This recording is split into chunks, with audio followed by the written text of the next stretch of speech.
여러분 안녕하세요. 태풍 피해는 없으셨죠?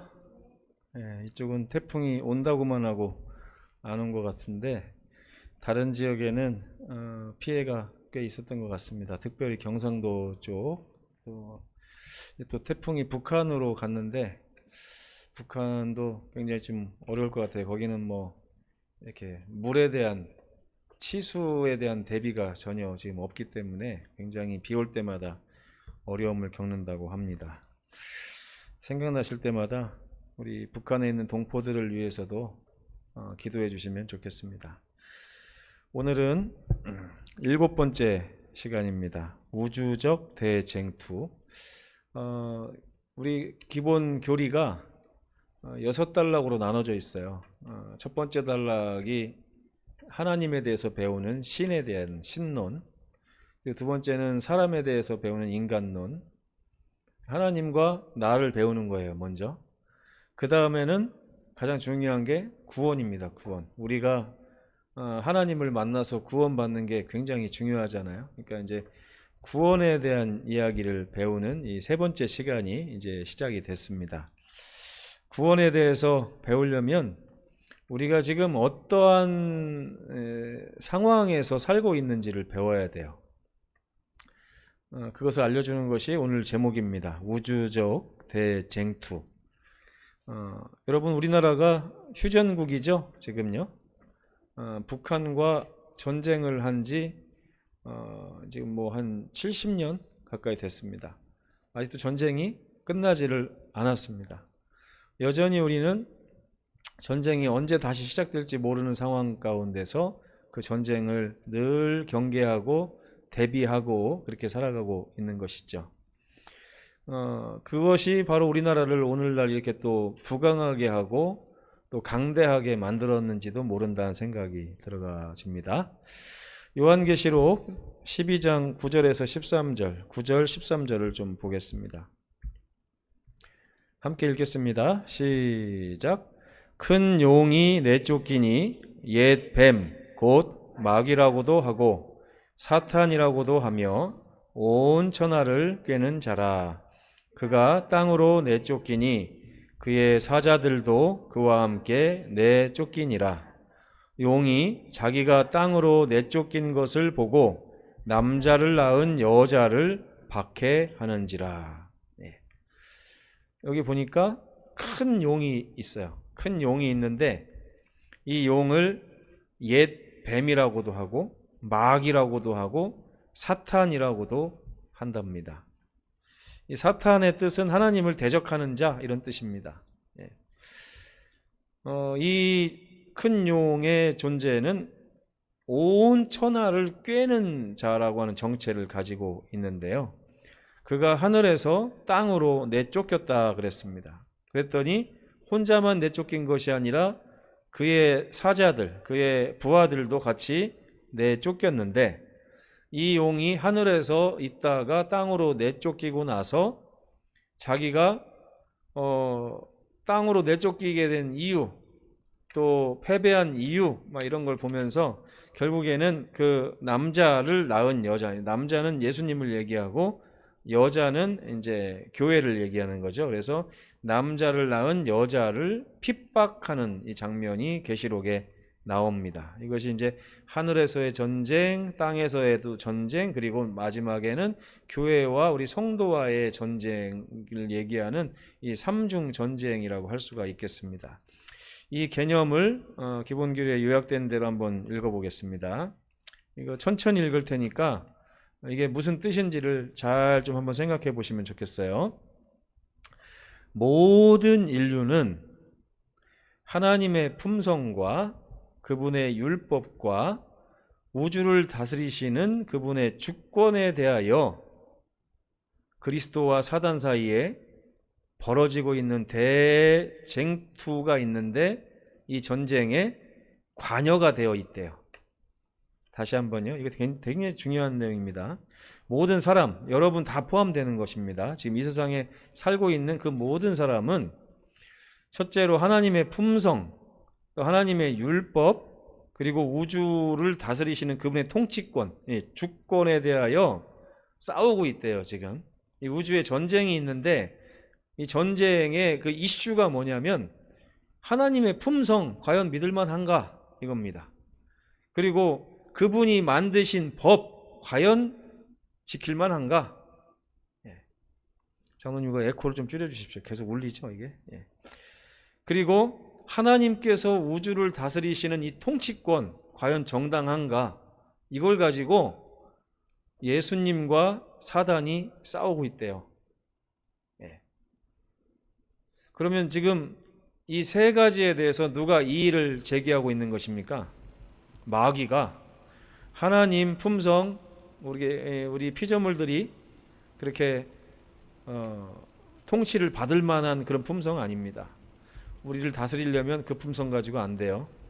하나님이 세운 법 완전하지 않습니다. 뭐 이런 거 가지고 싸우고 있는데 그 하나님과 예수님 사이에, 아니 사단과 예수님 사이의 이 싸움이 그 둘만의 싸움이 아니라 우리도 거기에 끼어 있다는 거예요. 우리가. 그럼 우리는 어떤 역할을 하게 될까 한번 생각해 볼 필요가 있겠죠. 이 싸움은 선택의 자유를 부여받은 한 피조물이 자기를 높이려다가 하나님과 원수가 됐을 때, 곧 사단이 되었을 때 하늘에서 시작되었다고 합니다. 또 하늘 천사의 일부분이 반역하도록 이 사단이 꾀었다는 것이고, 사단은 아담과 하와가 죄에 빠지도록 이 세상에 와서도 반역하도록 이 지구를 죄로 물들였습니다. 이러한 인류의 죄는 그들 가운데 있는 하나님의 형상을 망가뜨렸어요. 하나님의 형상으로 세상을 창조하셨는데 이 죄가 들어옴으로 인해서 그 죄로 인해서 하나님의 형상이 망가져 가고 있다는 거예요. 여러분이 형제를 미워하는 거 이거 하나님이 원래 우리에게 주신 형상이 아닙니다. 그렇죠? 네. 우리가 형제를 비난하거나 멸시하거나 조롱하고 하는 거 하나님이 원래 우리에게 주신 형상이 아니에요. 우리가 거울 볼 때마다 자꾸 주름살이 늘어가고 못생겨지고 머리가 빠지고 하는 거 이 하나님이 원래 우리에게 주신 형상이 아닙니다. 망가져서 그런 거예요. 망가져서. 예. 그러니까 여러분 거울 보실 때마다 이런 생각 한번 해보세요. 하나님은 나를 원래 이렇게 만드시지 않았는데 죄라는 것이 나를 이렇게 망가뜨리고 있구나 이렇게 생각해 보시면 이 죄가 좀 미워질 거예요. 예, 죄가. 예. 그런데 하나님의 형상도 일그러지게 했을 뿐만 아니라 창조된 세계의 질서도 파괴했대요. 그리고 그것이 너무나 파괴된 나머지 하나님께서 홍수로서 세상을 한번 갈아엎었던 적이 있었습니다. 그래서 이 세상은 모든 우주의 피조물들이 지켜보는 가운데 우주적인 싸움의 전장이 됐다 그랬어요. 여러분 축구 경기 가보시면 양팀이 막 싸우죠. 그거를 관중들이 지켜보지 않습니까? 마찬가지로 이 지구는 선과 악이 막 싸우고 있고 거기에 우리도 관여가 돼가지고 선의 편에 설 것이냐 악의 편에 설 것이냐를 가지고 막 싸우는 전쟁터인데 온 우주에 범죄하지 않은 하나님의 그 피조물들이 자녀들이 이 장면을 멀리서 바라보고 있다고 하는 것을 성경은 우리에게 알려주고 있습니다. 이 투쟁에서 결국 하나님의 사랑이 궁극적으로 승리할 것이라고 성경은 이야기하고 있습니다. 이미 승리하셨고요. 그리고 이 대쟁투에 가담한 그의 백성을 돕기 위하여 예수께서는 성령과 천사들과 또 구원의 길에 서 있는 그들을 이렇게 지원하시는 역할을 하신다. 이것이 대쟁투에 대한 기본 교리의 요약이라고 할 수가 있겠습니다. 여기 이미 다 설명을 드렸는데 한번 읽고 넘어가겠습니다. 이사야 14장 12절에 보면 너 아침의 아들 계명성이여 그러면서 이 사탄의 원래 이름이 계명성이라고 하는 것을 우리에게 알려줍니다. 계명성은 원어로 하면 루스벨이에요. 루스벨은 이제 아침의 아들 계명성이다 이런 뜻인데 이 루스벨에 의해서 하늘에서 죄가 시작되었어요. 근데 왜 죄가 시작됐냐면 이 루스벨이 하나님이 창조하신 창조물 중에 가장 뛰어나고 아름다운 존재였습니다. 능력도 많고요. 이 우주에서 하나님을 제외하고서는 이 루스벨이 가장 힘센 존재였다는 것입니다. 가장 지혜롭고 이 천사라고 하는 것은 원래 인간보다 더 높은 차원의 존재라고 성경은 말하고 있는데요. 하나님과 밀접한 교제를 나누도록 창조된 아주 탁월한 존재들이 바로 천사들입니다. 우주에서 모든 별들을 이제 돌아다니면서 하나님의 명령을 전하고 기별을 전하고 그들을 돌보고 하는 역할을 하는 것이 바로 천사들입니다. 그 천사들의 우두머리가 바로 루스벨이었는데 그가 마치 거울을 보게 된 거예요. 자기 자신을 보니까 얼마나 아름다운지. 제가 오늘 저희 집사람이 사준 구두를 이렇게 처음으로 신고 왔습니다. 못 보셨죠? 근데 아까 여기로 올라오면서 계단을 올라가면서 딱 구두를 보니까 구두가 반짝반짝하는 게 갑자기 어깨가 으쓱해지면서 나도 좋은 구두 신으니까 멋지네 이렇게 하면서 올라갔어요. 근데 이게 사탄 루스벨도 그랬다는 거예요. 자기 자신의 모습을 자기 스스로 판단해 보니까 이 우주에서 하나님이 얼마나 잘 창조를 하셨는지 거의 하나님과 버금갈 정도로 위대한 존재로 하나님이 창조를 하셨는데 하나님 외에는 모두 자기에게 경배를 하는 것처럼 이렇게 느낀 것이죠. 그랬더니 자기의 아름다움을 보고 교만해졌다고 그랬어요. 그래가지고 내가 예수 그리스도보다 못한 게 하나도 없는데 왜 예수 그리스도는 하나님이 높이시고 나는 왜 이렇게 천사의 무리 가운데 대장 노릇만 해야 되는가 하면서 불만을 품기 시작하고 이 불만의 정신들을 다른 천사들에게 물들여 가지고 하나님이 공평하지 않으시네요 하는 그런 생각들을 이끌어내신 것입니다. 똑같죠? 하와에게 와서 선악을 알게 하는 나무의 열매를 따먹게 이게 속인 거랑 똑같이 자기의 생각을 약간 돌려가지고 다른 천사들에게 의심을 심어주므로 그 천사들이 하나님을 신뢰하는 마음을 버리고 의심하도록 만드는 것을 이미 하늘에서 했다는 거예요. 똑같은 방법으로 아담과 하와에게 와서도 하나님을 의심하도록 똑같이 만든 거예요.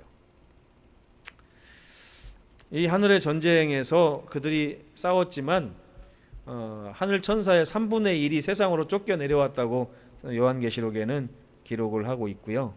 이제는 이 지구가 그들의 전쟁터가 돼서 하나님이 사랑하시는 이 백성들을 끝까지 멸망시키고 예수님을 무너뜨리고 해가지고 자기가 다시 하늘의 정권을 차지하기 위한 노력들을 그동안 많이 해왔지만 십자가에서 이미 다 실패를 하게 된 것입니다. 이것이 이제 우주적 대쟁투의 개관입니다.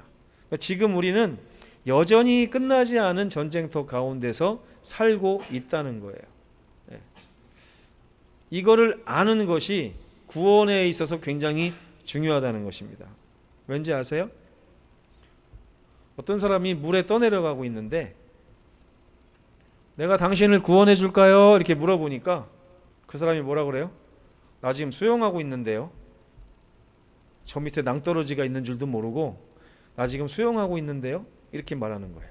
그러니까 자기가 어떠한 상황에 빠져 있는지를 모르면 누가 손을 내밀어서 구원해 준다고 해도 왜 나한테 필요하지 않은 걸 자꾸 하라고 하지? 이렇게 생각할 수밖에 없어요. 지금 이 세상 사람들한테 가서 여러분 예수님 믿고 구원 받으세요 그러면 다 뭐라고 합니까?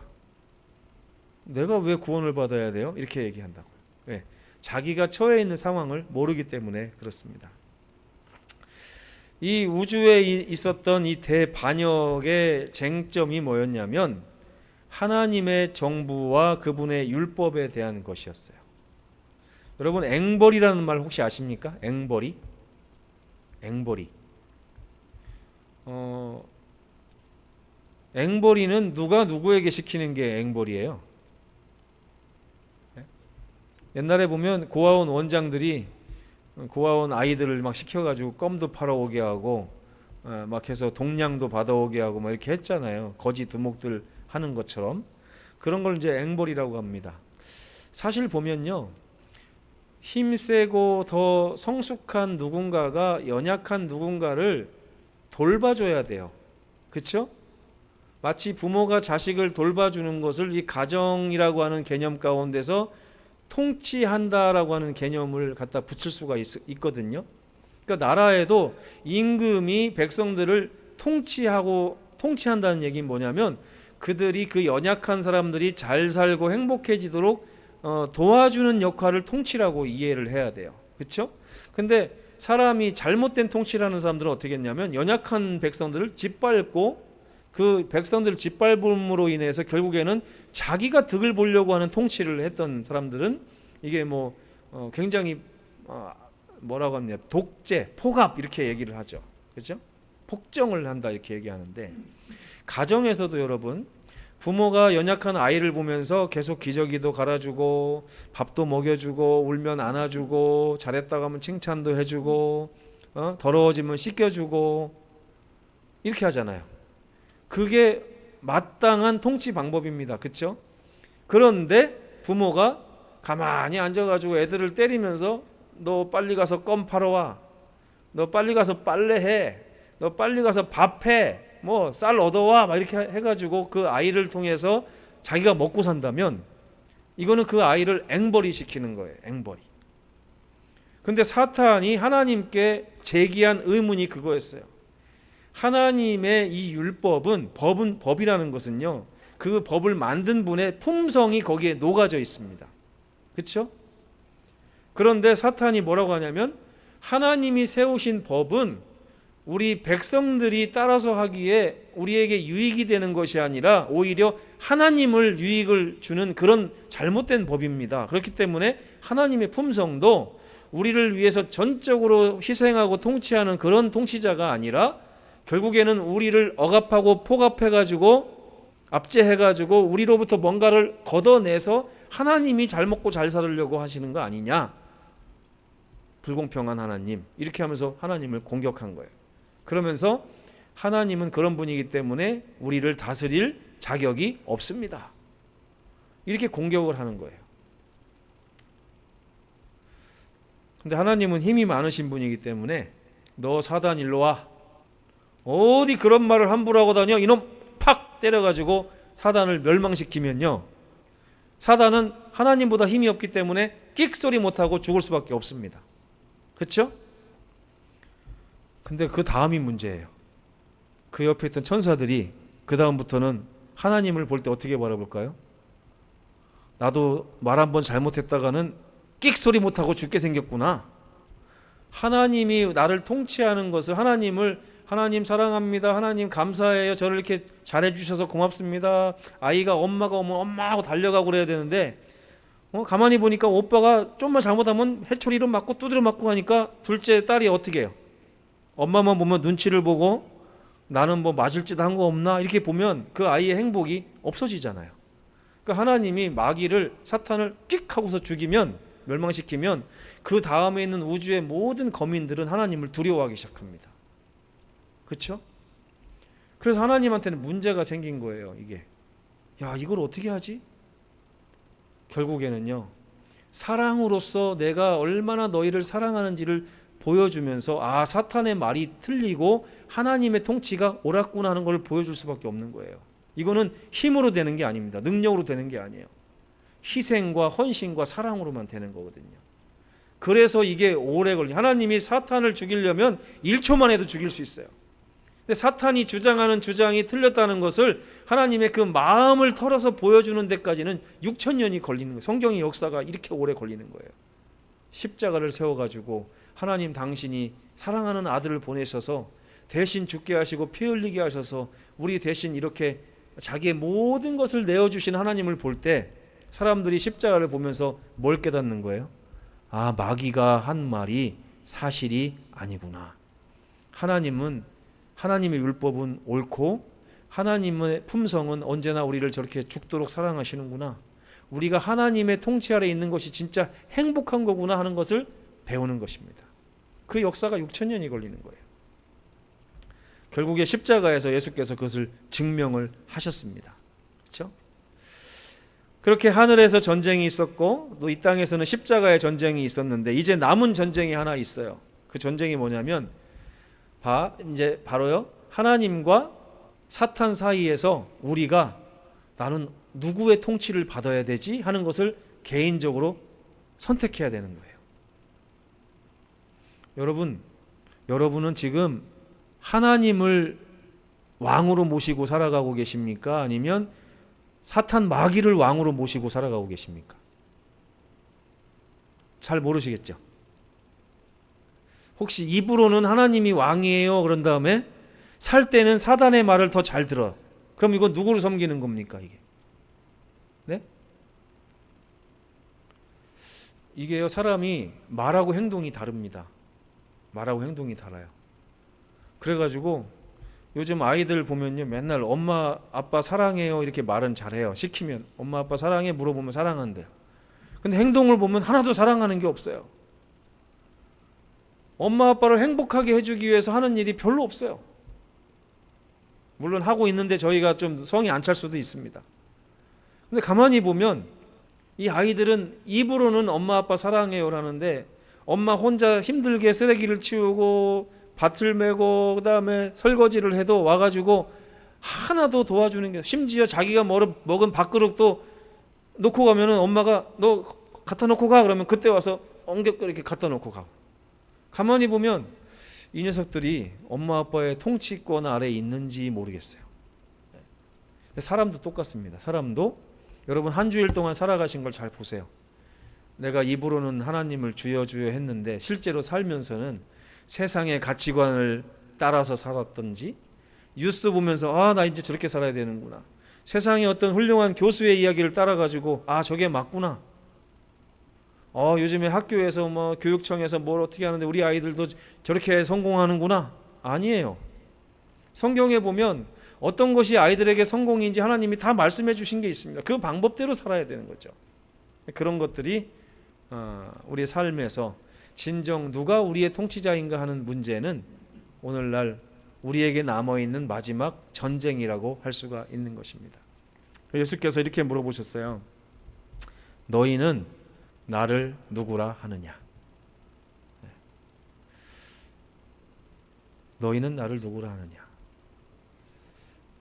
주님께서 우리의 왕이시면 우리는 왕의 명령에 따라 살아야 됩니다. 그렇죠? 왕이 이쪽으로 가라가면 이쪽으로 가야 되고, 멈추라 하면 멈춰야 되고, 저쪽으로 가라면 저쪽으로 가야 돼요. 근데 많은 그리스도인들이 우리 주님을 왕이라 하면서도 이쪽으로 가라고 하는데 주님 그쪽은 별로 가기가 쉽지 않은 것 같은데 내일 가면 안 될까요? 마치 요나가 다시스로 막 이렇게 도망갔던 것처럼 우리도 그런 삶을 살 때가 많다는 것입니다. 그러나 전쟁은 이미 예수님의 승리로 결판이 나 있는데 왜 우리는 자꾸 패배자가 있는 쪽으로 자꾸 방향을 돌리는지 모르겠다는 것입니다. 이 대쟁투 교리의 이 중요성은요, 우리가 지금 전쟁 중에 있다는 것을 알려주기 때문에 굉장히 중요합니다. 여러분, 우리나라에 수많은 기독교가 있는데 오직 우리 재림교에서만 이 교리를 가지고 있어요. 신기하죠? 우리가 온 우주적인 대쟁투 가운데 하나님의 편, 마귀의 편, 이 싸움 가운데 껴있는 그런 사람들이다라고 하는 것을 우리 재림교에서만 알려주고 있습니다. 그러니까 여기서 시작해야만 다른 것들이 다 풀려요. 이게. 그래서 에베소서 6장 12절에 보면 우리는 씨름을 하고 있다 그랬어요. 우리는 씨름을 하고 있는데 이 육신들과 싸우는 것이 아니고 통치자들과 권세들과 이 어둠의 세상을 주관하는 주관자들과 하늘에 있는 악한 영들을 대해서 싸우면서 그리스도의 편에 설 것이냐 악한 마귀의 편에 설 것이냐를 놓고 씨름하는 사람들이다라고 분명히 이야기하고 있습니다. 이 교리는 계속적인 경계태세를 유지하게 만들어주고요. 두 번째는 내가 예수님을 믿는데 왜 내 삶에 고난이 찾아오지? 라고 하는 것에 대한 대답도 줄 수 있습니다. 그리고 세상에 대해서 예수님께서 얼마나 큰 사랑을 가지고 계신지도 알 수 있고요. 네 번째는 이 십자가의 우주적인, 이 지구상의 의미가 아니라 이 십자가가 전 우주적으로 얼마나 큰 의미를 갖는지도 우리에게 알게 해주는 교리가 바로 이 우주적 대쟁투의 교리라고 할 수가 있겠습니다. 결론적으로 우리는 하나님의 전신 갑주를 입으라고 하는 명령 가운데 있습니다. 인류는 지금 대쟁투의 중심에 있는데 예수께서는 우리가 어떻게 승리할 수 있을까에 대한 대답도 이미 성경에 다 가르쳐 주신 것입니다. 여호수아 5장 14절에 보면 여호와의 군대 장관이신 예수께서 우리 곁에 계시다 그랬어요.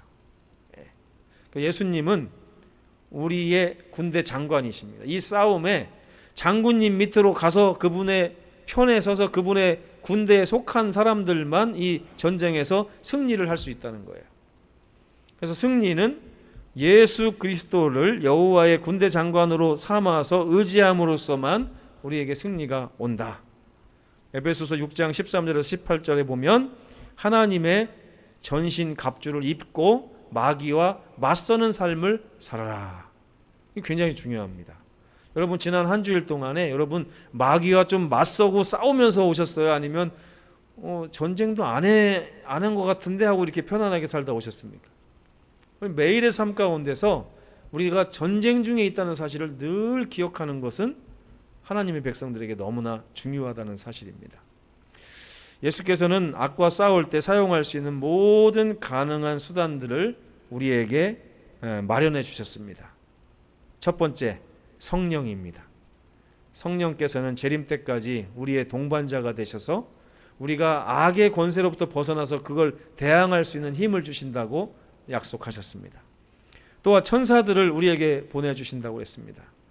이 천사들은 우리를 섬기도록 보내신 하늘의 영들이라고 했어요. 여러분 이 하늘의 영은 얼마나 위대한 존재인지 몰라요. 여러분 천사 한 명하고 70억 인구하고 싸우면 누가 이길까요? 네? 천사 한 명하고 70억 인구하고 싸우면 누가 이길까요? 네? 천사 한 명하고 이 은하계의 지구가 한 4천억 개 있다고 치고 4천억 개에 있는 모든 우주인들 다 합친 거하고 싸우면 누가 이길까요? 핵무기까지 다 동원해가지고 당할 수가 없어요. 천사는 그렇게 위대한 존재인데 하나님께서 그 천사를 우리 각 사람 하나하나에게 다 보내주셨다고 그랬습니다. 그래서 예언의 신에 보면 우리 각자에게는 우리를 섬기는 하늘의 영이 있다고 그랬어요. 왜 이 영을 하나님이 주셨을까요? 마귀의 영들도 우리에게 하나씩 붙어있기 때문에 그래요. 만약에 하나님의 영이 우리에게 없으면 마귀의 영하고 내가 1대1로 싸워야 돼요. 이길 수 있어요? 없어요? 없어요. 그렇기 때문에 하나님께서 그 마귀의 영을 이미 하늘에서 전쟁에서 쫓아냈던 경험이 있는 하늘 천사들을 하나씩 붙여주신 것입니다. 그 천사가 우리를 보호하시는 거예요. 감사하십니까 여러분? 네. 그리고 세 번째는 이미 예수께서 주님의 편에 서 있는 모든 사람들은 승리할 거라고 하는 보장을 주셨어요. 그러니까 여러분 이쪽은 실패고 이쪽은 승리다. 그러면 어느 쪽으로 가셔야 돼요? 지난번에 우리 보니까 목회자 그 체육대회 때 OX 게임을 하는데요. 이 사모님들이 목사님들 가는 데만 졸졸졸 따라다니는 분들이 있더라고요. 이렇게 목사님이 딱 가서 마치니까 저 목사님을 따라가면 무조건 마치는구나. 그래가지고 이분이 X로 가면 따라가고 이분이 O로 가면 따라가니까 끝까지 살아남더라고요. 여러분 우리는 이미 승리가 예정되어 있다는 예수님을 왕으로 모시고 있는 사람들이죠. 그분의 편에 서서 그분의 지도를 받으면서 그분이 가고자 하는 방향, 그분이 지시하시는 대로 순종하면서 따르다 보면 우리는 하늘에서 영원토록 삶을 이어가시게 될 것입니다. 하나님의 전신 갑주를 입고 마귀를 대적하는 이 우주적 대쟁투 가운데서 여호와의 군대 장관을 의지하여 늘 승리하시는 우리 모든 성도들 되시기를 바라면서 7번째 시간을 마치도록 하겠습니다.